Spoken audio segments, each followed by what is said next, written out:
हा जो जी आहे ना तो काय आहे, ग्रॅव्हिटेशनल फोर्स. ग्रॅव्हिटेशनल फोर्स बरोबर. हा वाला हा काय करतो, ऑब्जेक्ट्स अट्रॅक्ट करतो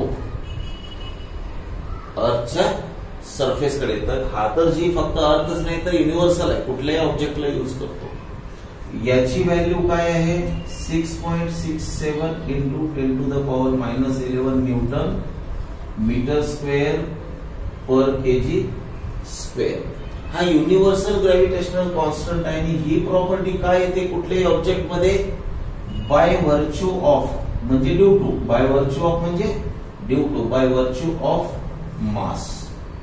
याच्यामुळे ही प्रॉपर्टी येत असते. आता आपण जाऊयात स्मॉल जी कडे, कन्फ्यूज होऊ नका. हा काय आहे, ग्रॅव्हिटेशनल एक्सलरेशन.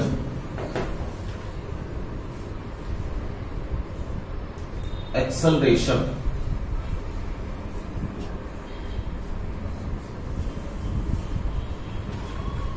याला आपण गुरुत्व बल म्हणतो मराठीत, आणि याला म्हणतो गुरुत्व त्वरण. त्वरण व्हायब्रेट, पण हे आहे त्वरण. म्हणजे हा फरक आहे.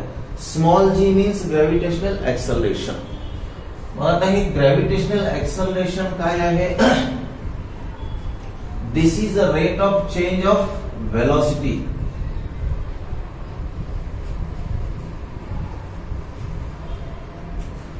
With respect to time, there is change in the velocity. Rate of change of velocity with respect to time is called as acceleration. And due to motion of Earth, if it is produced, then it is gravitational acceleration.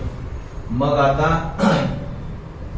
याच्यामध्ये ऑब्जेक्टला attract करण्याची प्रवृत्ती नाही, तर याच्यामध्ये काय केलं जातं, ऑब्जेक्टच्या व्हेलॉसिटी मध्ये चेंज आणला जातो.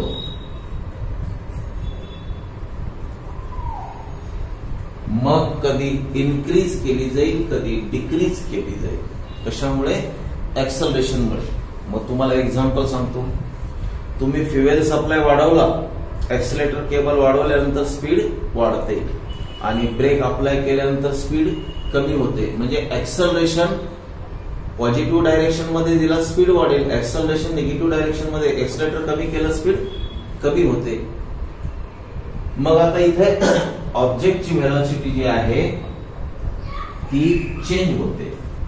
आता याची व्हॅल्यू ऑन एन ऍव्हरेज आपण approximately g is equal to 9.8 metre per second square घेतो. किती घेतो, 9.8 मीटर पर सेकंड स्क्वेअर. आता आपण एक्झाम्पल नंबर 2 मध्ये व्हेलॉसिटी फाइंड केली होती, ती अप्रॉक्सिमेट याच्याशी रिलेट आहे, परंतु त्याचा याचा संबंध जोडू नका. मग आता अर्थ ग्रॅव्हिटेशनल एक्सलरेशन बद्दल तुम्हाला गोष्टी क्लिअर झाल्या. म्हणजे या दोघांतला फरक समजलाय तुम्हाला. You can note down the difference between capital G and small G. परत एकदा सांगतो, कॅपिटल जी हा कोण आहे, युनिव्हर्सल ग्रॅव्हिटेशनल कॉन्स्टंट फोर्स आहे बरोबर. स्मॉल जी काय आहे, this is acceleration due to gravity. ग्रॅव्हिटीमुळे आणि अर्थच्या मोशनमुळे डेव्हलप होणारा एक्सलरेशन. आता कॅपिटल जी हा ग्रॅव्हिटेशनल फोर्स आहे, हा ऑब्जेक्ट अट्रॅक्ट करण्याचा प्रयत्न करतो. याची value 6.67 into 10⁻⁻11 newton metre square per KG square unit आहे. बाय व्हर्च्यू ऑफ मास ही प्रॉपर्टी जी आहे त्याच्या मासमुळे. आता ग्रॅव्हिटेशनल एक्सलरेशन हे मासमुळे नाही, व्हेलॉसिटीमुळे. एखादा ऑब्जेक्ट जेव्हा आपली पोझिशन चेंज करतो अर्थवरती, तेव्हा अर्थची पण मोशन आहे ना वेस्ट टू ईस्ट. तर मग एकंदरीत इथे इफेक्ट ह्या मोशनमुळे काय होत असतो, ऑब्जेक्टला व्हायब्रेट करण्यामध्ये होत असतो. मग हे एक्सलरेशन आहे. हे एक्सलरेशन आहे म्हणजे ऑब्जेक्ट हा जर समजा पॉझिटिव्हली एक्सलरेट होतोय तर त्याची स्पीड किंवा व्हेलॉसिटी वाढू शकते. ऑब्जेक्ट हा निगेटिव्हली एक्सलरेट होतोय त्याला डिसलरेशन म्हणतो आपण, त्याची स्पीड किंवा व्हेलॉसिटी कमी होऊ शकते. तर मग एक्सलरेशनमुळे व्हेलॉसिटीवरती फरक पडतो. आणि याची जी व्हॅल्यू आहे that is 9.8 metre per second square. This is approximate और ऑन एन एव्हरेज ही व्हॅल्यू आपण घेतलेली. This value changes as we go from equator towards the poles. म्हणजे इक्वेटर वरती थोडीशी वेगळी आहे आणि पोल्स वरती वेगळी आहे. तर आता आपण पुढे बघूयात, जाऊयात पुढे. आता तुम्हाला ग्रॅव्हिटेशनल एक्सेलरेशन काय आहे समजलं. What would happen if there were no gravity. सांगा बरं रे, ग्रॅव्हिटी जर नसती तर काय झालं असतं. Very good. ग्रॅव्हिटी जर नसती तर ऑब्जेक्ट हे एखाद्या सरफेस वरती स्टेशनरी राहिले नसते, सेटल झाले नसते, कुठेही मूव्ह झाले असते, परिसर आहे की नाही, किंवा एस्केप झाले असते. देन सेकंड इज, हा ग्रॅव्हिटी काय करत असते, आपल्याला एक प्रकारे टिकवून ठेवायचा प्रयत्न करते. What would happen if the value of g was twice as large. जर कॅपिटल जी ची व्हॅल्यू ट्वाइस झाली असती, काय झालं असतं, फोर्स ऑफ अट्रॅक्शन वाढलं असतं. फोर्स ऑफ अट्रॅक्शन सुद्धा ट्वाइसच झालं असतं, कारण त्या फॉर्म्युल्यामध्ये जी ची value 6.67 into 10 to the power -11 ठेवतो. त्याच्याऐवजी आपल्याला 13 पॉइंट समथिंग ठेवावी लागली असती, दुप्पट आहे ना. म्हणजे इफेक्ट हा ट्वाइसच झाला असता. Let us see another concept, value of small g on the surface of the earth. Value of small g on the surface of the earth. अर्थच्या सरफेस वरती स्मॉल जी ची व्हॅल्यू काय येते. एक छोटंसं डेरिव्हेशन आहे. डेरिव्हेशन म्हणजे काय असतं, हे मॅथमॅटिकल फॉर्म्युले आपण एका फॉर्म्युल्यामध्ये काही व्हॅल्यू सबस्टिट्यूट करून आपण एक दुसरा फॉर्म्युला काढत असतो आणि त्याच्यामध्ये जे कॉन्स्टंट आहे ते सबस्टिट्यूट केल्यानंतर काही ना काही व्हॅल्यू मिळत असतात. किंवा एखाद्या फॉर्म्युल्यापर्यंत जेव्हा आपण डेफिनेशन स्टेटमेंट्स यूज करून एखाद्या फॉर्म्युल्यापर्यंत रिलेशन पर्यंत पोहोचतो तेव्हा त्याला आपण डेरिव्हेशन म्हणत असतो. आणि मग अशा डेरिव्हेशन्स मध्ये व्हॅल्यू सबस्टिट्यूट करून आपण प्रॉब्लेम सॉल्व्ह करतो किंवा व्हॅल्यूज फाइंड करत असतो. तर मग आता value of g on the surface of the earth. तर चला पहिल्यांदा आपण काय करूयात, F is equal to G into आपला फॉर्म्युला काय आहे, कुठल्याही दोन ऑब्जेक्ट मध्ये F is equal to G into m1 m2 upon r². This is Newton's universal law of gravitation. Mathematical expression आपण अशा पद्धतीने लिहितो. कुणाचा, न्यूटन्स लॉ ऑफ ग्रॅव्हिटेशन. मग आता F is equal to G into m1 m2 upon r². आता इथं काय केलं मी, कॅपिटल M स्मॉल 1 लिहिले, स्मॉल m, वेअर जी हा ग्रॅव्हिटेशनल कॉन्स्टंट है ना. त्यानंतर कॅपिटल M मास ऑफ अर्थ,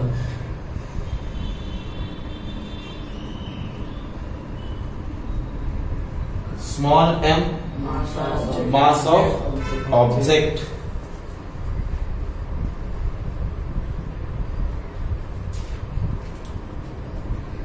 r distance of an object from the earth surface. इथे आपण ही जी r आहे इक्वल टू काय घेणार, रेडियस ऑफ द अर्थ. बरोबर.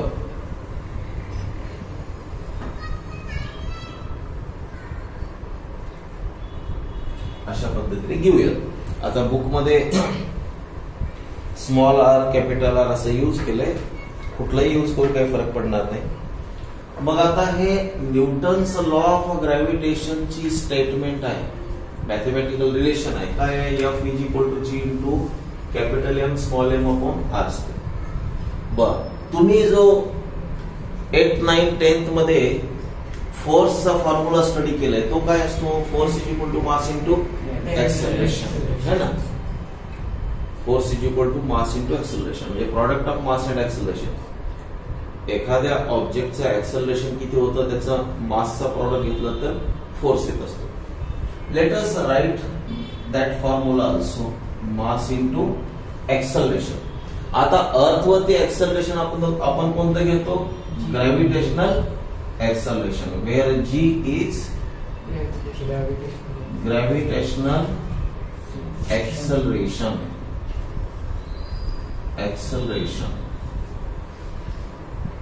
दोन्ही फॉर्म्युले कोणासाठी येतो? फोर्स साठीच आहेत ना. This is also force and this is also force. या एम एवढ्या मासच्या ऑब्जेक्ट वरती जो काही फोर्स एक्झर्ट होतो तोच दोघांमध्ये निघणार. मग आता 1 and 2 are equal, therefore equating these two, m into g is equal to capital G capital M small m upon r square. Small m will get cancelled. G is equal to capital G capital M upon r square. म्हणजे g ची value काय आली हो? Capital G capital M upon r square. Capital G ची value तुम्हाला माहित आहे 6.67 into 10 to the power -11 newton metre square per kg square. Capital M is mass of earth. किती है mass of earth? 6 into 10 to the power 24 kg divided by radius of earth square. radius of earth तुम्हाला माहित आहे 6400 kilometre म्हणजे 6.4 into 10 to the power 6 metre. 6.4 into 10 to the power 6 metre चा square. मग आता इथे सुद्धा कॅल्क्युलेशन केल्यानंतर ही जी जी ची व्हॅल्यू आहे, ही जी ची व्हॅल्यू ते 9.77 metre 9.77 metre per second square. आता एक जनरल डिस्कशन मला करायचं आहे. G is equal to GM upon R square. R छोटा असेल तर याची व्हॅल्यू मोठी होणार आहे. डिनॉमिनेटर छोटा झाला तर ओव्हरऑल जी व्हॅल्यू मिळणार आहे डिवाइड केल्यानंतर कोशंट मिळणार आहे तो मोठा असेल की नाही.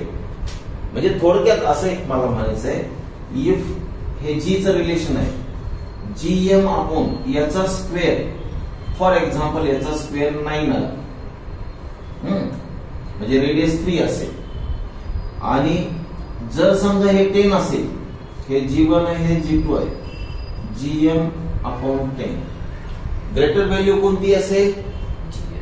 ही असेल ना. छोटा डिनॉमिनेटर मोठी व्हॅल्यू है ना. डिनॉमिनेटर जेव्हा छोटा असतो तेव्हा ओव्हरऑल फ्रॅक्शनची व्हॅल्यू मोठी असते. मोठा डिनॉमिनेटर छोटी व्हॅल्यू. याचा अर्थ काय? रेडियस कमी असेल म्हणजे ऑब्जेक्ट मधलं डिस्टन्स कमी असेल तर जी ची व्हॅल्यू सुद्धा इथे जास्त आहे. ऑब्जेक्ट मधलं डिस्टन्स जास्त असेल तर जी ची व्हॅल्यू कमी होईल. You know that the radius of earth is maximum at equator. Equator वरती ही एकदम कशी आहे? सर्क्युलर आहे की नाही. आणि पोल्स कडे कशी आहे?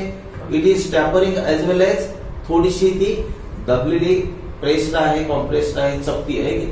म्हणजे अर्थच्या सेंटर पासून along equator if you go to the circumference then we will get radius maximum length, म्हणजेच रेडियस जी आहे ती जास्त मिळेल. आणि जर तुम्ही पोलला गेलात त्या टोकाला तर रेडियस थोडीशी कमी होते. त्यामुळे होतं काय? आर ची व्हॅल्यू जास्त कुठे आहे? आर ची व्हॅल्यू इक्वेटर वरती जास्त आहे, म्हणून इक्वेटर वरती हे काय होतं?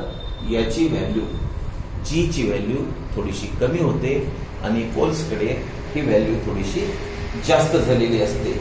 म्हणजे इथं तुम्हाला सांगता येईल की depending upon the radius of the earth g may change slightly किंवा G may have slight different values, small g may have slight different values. अर्थची रेडियस जिथे मॅक्झिमम आहे तिथे त्याचं ग्रॅव्हिटेशनल ऍक्सलरेशन हे थोडंसं कमी येऊ शकतं आणि जिथे मिनिमम आहे पोल्सच्या तिकडे तर मग त्याचं ग्रॅव्हिटेशनल ऍक्सलरेशन हे जास्त येऊ शकतं, कारण डिनॉमिनेटर कमी होतं. हा इफेक्ट तुम्हाला म्हणजे हा जो इफेक्ट आहे due to radius, you should know this. आता पुढे जे आहे variation in value of G, याचं एक्सप्लेनेशन तुम्हाला पॉइंट ए, पॉइंट बी आणि पॉइंट सी मध्ये दिलंय बघा. तर आता याच्याप्रमाणे पॉइंट घेतले तर तुम्हाला मी सांगणार आहे change along the surface of the earth. आता along the surface of the earth, आता हे अर्थचं रोटेशन होत असतं आणि त्यामुळे आपल्याला माहित आहे की ग्रॅव्हिटेशनल ऍक्सलरेशन तयार होतं. तर हे जे व्हॅल्यू ऑफ जी आहे 9.832 metre per second square at the poles, म्हणजे थोडक्यात ही जी ची व्हॅल्यू पोल्स वरती किती आहे 9.832 मीटर पर सेकंड स्क्वेअर कुठं आहे पोल्स वरती. कारण पोल्स वरती काय आहे आर मिनिमम आहे काही नाही. पोल्स वरती आर मिनिमम आहे. पोल्स कडे रेडियस कमी भरते. मग आता रेडियस जास्त कुठं भरते रेडियस जास्त भरते इक्वेटर वरती. म्हणजे इक्वेटर वरती ही काय आहे लोवेस्ट आहे 9.78 metre per second square. Gravitational acceleration at equator is 9.78 meter per second square. Point number A मध्ये आपल्याला काय डिस्कस करायचं होतं variation of value of g. Variation of value of g on the surface of the earth or change along the surface of the earth. Surface of the earth वरती सुद्धा आपण जर equator वरती असेल साऊथ आफ्रिकेमध्ये कुठला तरी एक कंट्री आहे बघा जिथून इक्वेटर पास होतं तर त्या इक्वेटर वरती असेल तर ग्रॅव्हिटेशनल ऍक्सलरेशन हे काय आहे हे मिनिमम आहे कारण रेडियस मॅक्झिमम आहे. तर 9.78 metre per second square is the value of gravitational acceleration at the equator and it is maximum at the poles 9.832. आता चेंज विथ हाईट याच्यामध्ये बघा अर्थची रेडियस 6400 किलोमीटर आहे. आपण जसे जसे वर जाऊ ना ग्रॅव्हिटेशनल ऍक्सलरेशन कमी होत जातं. ग्रॅव्हिटेशनल ऍक्सलरेशन कमी होत जातं कारण रेडियस वाढते ना. हे बघा इथं रेडियस आर आहे आणि तुमचा सॅटेलाइट जर इथं असेल तर एवढं डिस्टन्स वाढलं ना 1000 किलोमीटर वाढलं काय म्हणजे हे होतं 6400 kilometre. Now this small R becomes capital R plus 1000. म्हणजे जसे जसे उंच जाल तसं काय होतं ही व्हॅल्यू वाढत जाते उंचीला जाल तसं कारण सेंटर ऑफ अर्थ पासून डिस्टन्स वाढलं ना हाईटला गेल्यानंतर त्यामुळं रेडियस ही वाढत जाते. म्हणून टुवर्ड्स दी हाईट किंवा जास्त हाईटला जसे जसे जाऊ as we go far away from the earth surface at high altitudes then the value of R or denominator in the formula increases which results in decrease in the value of g or gravitational acceleration. त्यानंतर पुढचा point आहे change with depth. आता दुसरा point बघा हा बी वाला झाला म्हणजे जसे दूर गेलात तसे काय होईल at high altitudes. High altitudes काय होतं जी डिक्रीजेस हे बी मध्ये तुम्हाला सांगायचंय कशामुळं तर रेडियस ऑफ जी काही त्या ऑब्जेक्ट आणि अर्थ मधलं डिस्टन्स आहे ना आर वाढत जातं ना स्मॉल आर ऑब्जेक्ट हा उंच जातो radius of earth capital R आणि पुन्हा वाढलेलं डिस्टन्स ओव्हरऑल दोघांतलं डिस्टन्स काय होतं वाढत जातं त्यामुळं. मग आता तुम्ही मला सांगा what will happen if we go deep into the earth's crust towards the center of the earth. एक बघा तुम्ही कुठूनही अर्थ मध्ये घुसलात ना सेंटर कडेच जाणार कारण अर्थ स्फिअर आहे ना कुठूनही घुसलात मग आता होईल काय मला सांगा रेडियस कमी होईल. रेडियस कमी झाल्यानंतर काय व्हायला पाहिजे जी ची व्हॅल्यू वाढली पाहिजे ना परंतु असं होत नाही. लक्षात घ्या त्याच्या मागे कारण आहे तुमची थिंकिंग ही लॉजिकल आहे बरोबर आहे. आपण जसे जसे आत जाऊ ना हे बघा पहिले आर एवढी होती suppose this is point A and this is O and A ही आर होती. तुम्ही इथं आलात तर रेडियस कमी झाली ना अजून मध्ये आलात तर रेडियस कमी झाली अजून मध्ये आलात तर रेडियस कमी झाली. मग रेडियस कमी होणं म्हणजे ओव्हरऑल फ्रॅक्शन मध्ये हा डिनॉमिनेटर कमी होतो तेव्हा व्हॅल्यू टोटल ओव्हरऑल व्हॅल्यू त्याचा रिझल्टंट व्हॅल्यू वाढली पाहिजे. But this doesn't happen. त्याचं कारण सांगतो. As we go deep into the earth crust towards the earth centre the mass of the earth decreases drastically. ज्या प्रमाणात रेडियस कमी होत चालले ना त्याच्या कितीतरी पटीने अर्थचं मास कमी होतं. तुम्ही इथे आलात ना तुमची अर्थ एवढीच राहील. पुन्हा मध्ये गेलात ना बाहेरचा काही संबंधच नाही. तुमचा ऑब्जेक्टचा आणि ह्या आतल्या स्फिअरचा संबंध आहे की नाही. अजून एक लेवल आत गेलात ना रेडियस कमी होत चालले पण मास ऑफ अर्थ हे फारच जास्त पटीने कमी होत चालले. Mass of earth decreases drastically. Therefore the result is in the decrease in gravitational acceleration. कळालं. म्हणजे as we go deep into the Earth's crust, value of G decreases. का हो? याची व्हॅल्यू कमी होत जाते ना. याची व्हॅल्यू काय होते? कमी होते. फारच मोठ्या प्रमाणात कमी होते.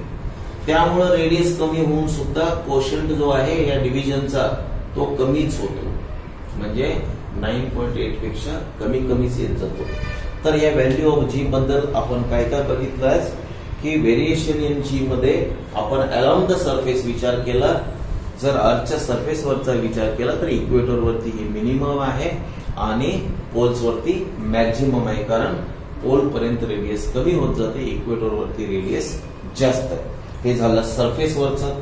त्यानंतर जर आपण वर जायचा प्रयत्न केला हाईटला तर काय होतं अर्थच्या क्रस्ट वरून जसे जसे वर जाल तुम्ही तसे तसे काय होतं की रेडियस म्हणजे रिझल्टंट दोघांचं डिस्टन्स अर्थ आणि ऑब्जेक्टचं डिस्टन्स किंवा सॅटेलाइटचं डिस्टन्स काय होत जातं वाढत जातं. डिनॉमिनेटर वाढतो. अर्थचं मास तेवढंच राहतं, डिनॉमिनेटर वाढतो. ऑब्जेक्टचं मास पण तेवढंच आहे म्हणजे न्यूमरेटर तेवढाच आहे, डिनॉमिनेटर वाढत जातो. त्यामुळे कोशंटची व्हॅल्यू ही काय होते कमी होते. Therefore, at high altitudes, the value of G decreases.